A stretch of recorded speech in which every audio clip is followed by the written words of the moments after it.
Halo guys, Assalamualaikum warahmatullahi wabarakatuh. Kembali lagi di channel saya, Diari Bansos. Sahabat YouTube, bagaimana kabarnya hari ini?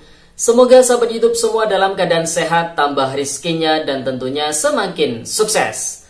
Pada kesempatan kali ini saya akan menginformasikan kepada sahabat YouTube semua tentang hasil rapat akhir bulan September tahun 2023. Kemensos memutuskan yang pertama, 7 syarat wajib agar Bansos PKH cair di tahap 4 tahun 2023. Yang kedua, 5 syarat wajib agar Bansos BPNT cair di tahap 5 tahun 2023. Kemudian yang ketiga, ada 2 pengumuman penting untuk para RT dan ketua kelompok. Dan yang keempat, jadwal cair bantuan PKH tahap keempat dan BPNT tahap kelima tahun 2023. Nah, kira-kira informasi lengkapnya seperti apa? Untuk mengetahui jawabannya, simak terus videonya.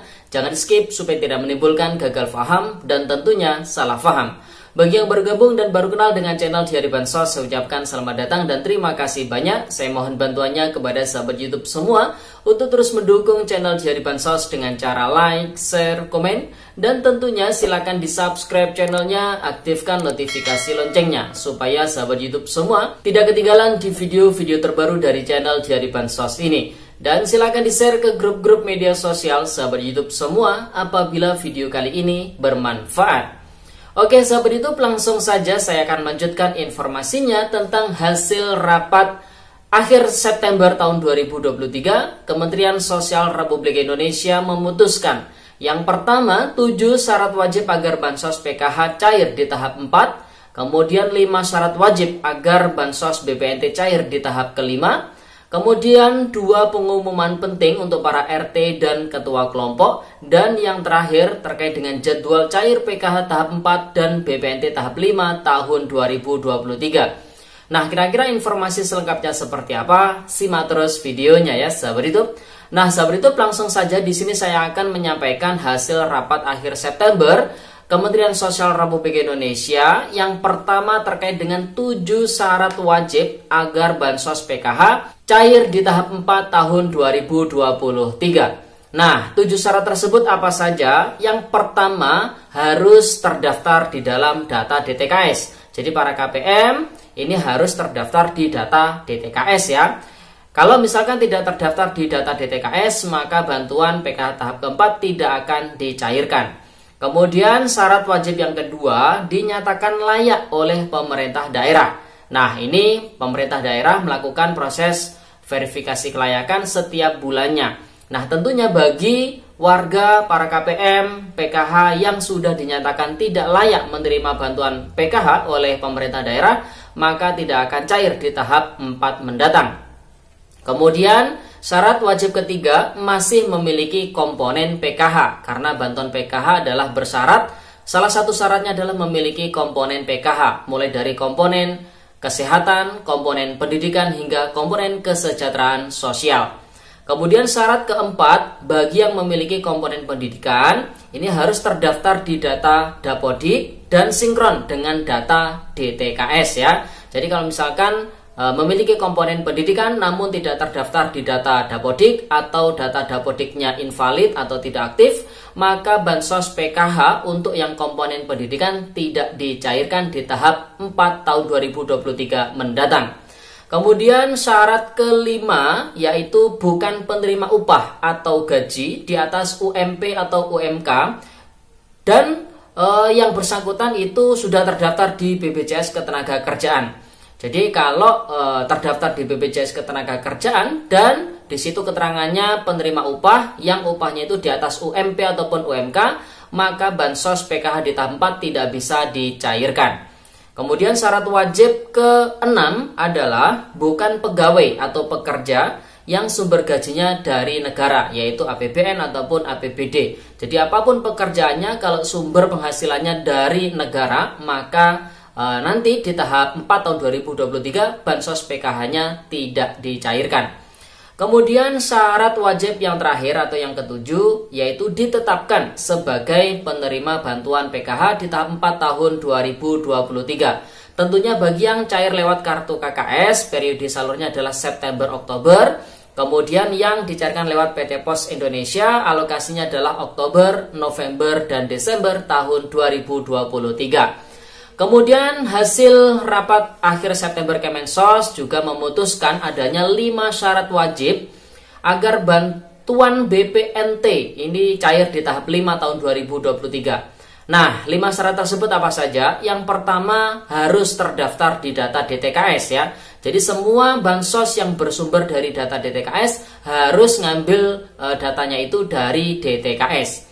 Kemudian syarat wajib kedua dinyatakan layak oleh pemerintah daerah, ya ini sama dengan bantuan PKH tadi, karena setiap bulannya pemerintah daerah itu wajib melakukan proses verifikasi kelayakan, baik itu bansos PKH, BPNT maupun KIS PBI. Kemudian syarat wajib yang ketiga yaitu bukan penerima upah atau gaji di atas UMP ataupun UMK, dan yang bersangkutan itu terdaftar di BPJS Ketenagakerjaan. Jadi saat ini semua bansos ya yang bersumber dari Kemensos itu tidak diperbolehkan bagi penerima upah atau gaji yang mana upahnya itu di atas UMP ataupun UMK dan yang bersangkutan sudah terdaftar di BPJS Ketenagakerjaan ya. Kemudian syarat wajib keempat supaya bantuan BPNT cair di tahap kelima mendatang adalah bukan pegawai atau pekerja yang sumber gajinya dari negara. Sama ya seperti yang di PKH tadi. Contoh pekerjaan yang bersumber dari negara itu apa? Contoh nih ASN, kemudian Polri, TNI ya, kemudian pensiunan, kemudian pegawai BUMN, BUMD, kemudian wakil rakyat ya, seperti DPR. Nah, ini juga tidak diperbolehkan. Kemudian perangkat desa ya, jadi yang gajinya itu bersumber dari negara tidak diperbolehkan menerima bansos ya, baik itu PKH, BPNT maupun KIS PBI. Dan syarat yang terakhir atau syarat yang kelima supaya bansos BPNT cair di tahap kelima adalah ditetapkan sebagai penerima bantuan BPNT oleh Kemensos ya. Untuk yang dicairkan lewat kartu KKS itu untuk tahap kelima, alokasinya September-Oktober, sedangkan yang dicairkan lewat PT Pos Indonesia alokasinya untuk tahap keempat yaitu Oktober, November, dan Desember. Kemudian hasil rapat akhir September Kemensos juga memutuskan ada 2 pengumuman penting untuk para RT dan juga ketua kelompok. Nah, tentunya untuk RT dan juga ketua kelompok ini adalah masyarakat ataupun warga yang bersinggungan langsung dengan para keluarga penerima manfaat bantuan PKH tentunya ya.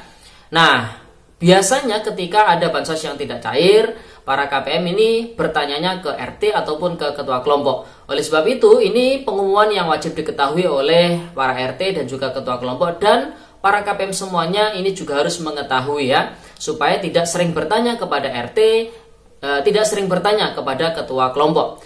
Pengumuman yang pertama, bahwasanya Kemensos ini telah mentidaklayakkan atau menonaktifkan sebanyak 2.284.392 KPM, baik itu dari KPM, Bansos PKH, BPNT maupun KIS PBI.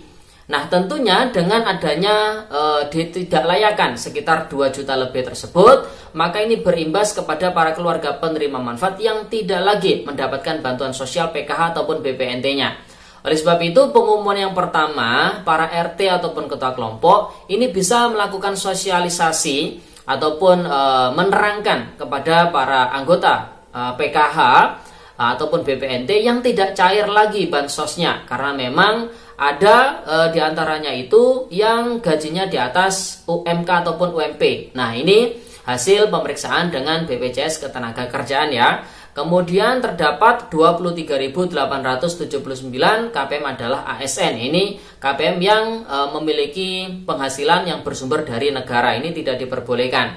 Kemudian terdapat 13.369 KPM terdaftar pada Dirjen AHU. Nah, Dirjen AHU ini salah satunya menangani terkait dengan orang-orang yang memiliki aset atau orang-orang yang memiliki usaha seperti CV, PT, dan lain sebagainya. Nah, kalau misalkan ada KPM yang terdaftar di Dirjen AHU sebagai pemilik ataupun pengelola sebuah perusahaan, nah ini tentu tidak bisa dicairkan bansos PKH ataupun BPNT-nya, karena memang itu tidak diperbolehkan ya. Kemudian pengumuman kedua yang juga harus diketahui oleh para RT dan juga ketua kelompok beserta para KPM, PKH, BPNT lainnya. Nah, ini untuk yang masih belum mendapatkan bantuan sosial namun layak untuk mendapatkan bantuan sosial. Nah, bagaimana supaya bisa mendapatkan bantuan sosial? Para RT ataupun ketua kelompok ini bisa melakukan koordinasi dan pengusulan secara berjenjang. Kalau misalkan ketua kelompok yang ngusulnya ke RT, RW, ke Kasun ya. Kalau RT ngusulkannya ya langsung ke Kasun, nanti diteruskan ke pihak Karkesra dan operator 6NG untuk bisa dilakukan musdes ataupun muskel untuk menentukan si warga masyarakat tersebut layak atau tidak masuk ke dalam data DTKS. Nah, jadi itu untuk hasil rapat yang ketiga. Kemudian hasil rapat yang terakhir yaitu jadwal cair PKH tahap 4 dan BPNT tahap 5 tahun 2023 yang dicairkan lewat kartu KKS. Ini prediksinya akan dicairkan mulai pertengahan bulan Oktober atau kalau tidak ya di akhir bulan Oktober hingga nanti memasuki awal bulan November tahun 2023. Jadi ditunggu saja perkembangan informasinya. Yang jelas ketika nanti ada informasi terbaru terkait dengan bantuan sosial PKH, BPNT maupun bantuan-bantuan yang lainnya, pasti akan kita informasikan melalui media channel YouTube kita ini, yaitu channel Diari Bansos. Oke, seperti itu video informasi yang bisa saya sampaikan pada video kali ini. Semoga videonya bermanfaat dan sampai jumpa di video Diari Bansos terbaru berikutnya. Sekian, terima kasih. Salam PKH. Wassalamualaikum warahmatullahi wabarakatuh.